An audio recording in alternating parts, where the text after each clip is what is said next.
Shana Tova. Throughout these holidays, we have been looking at a text from Pirkei Avot, which has been our frame for not only our sermons, but how we think about the year ahead.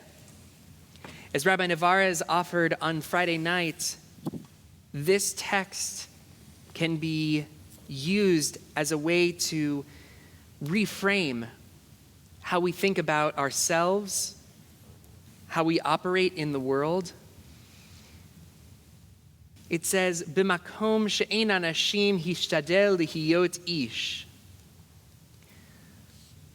In a place where there is no human, strive to be human.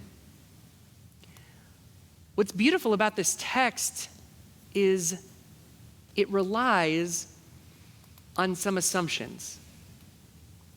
Now, we could identify so many assumptions that we make. As my college professors used to say, define your terms. So let's go through. B'makom, in a place. We know that that could be here. It could be wherever we are.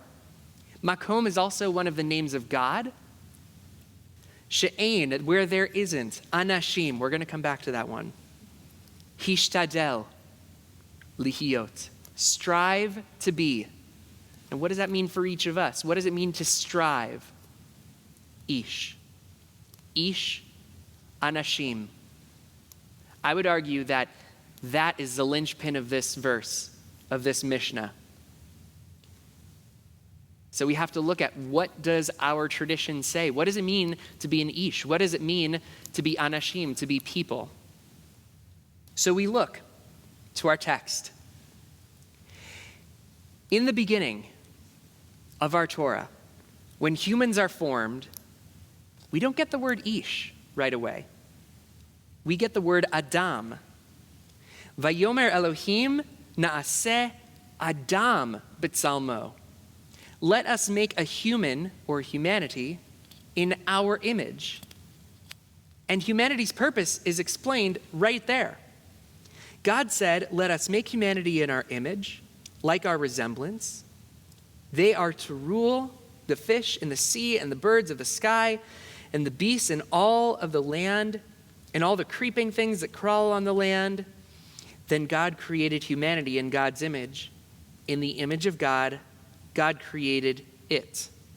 Male and female, God created them. God creates human. All of the human. Our rabbis teach Adam means man sometimes. Sometimes it means mankind. Others translate it as human beings. The Hebrew Adam here is a singular noun. It stands for a collective in the same way we think of fish or fowl. It refers to humankind as a whole, including both females, males, and everything in between. In fact, the noun Adam is almost always a generic term, employed when gender is not germane. Apart from the 30 references to the particular Adam in the Eden story, the Adam that you and I are all familiar with in that story, none of the Bible's 530 other occurrences of Adam refers to a particular individual. The Hebrew text unambiguously presents female and male as co-created and equal. So we have humanity. It says that our humanity as Adam precedes our division into sexual categories. In other words, our humanity comes first, our sexual identity next. Or as Justice Ruth Bader Ginsburg of blessed memory might say, we are humans first, and we are judged as humans first, not on the basis of sex.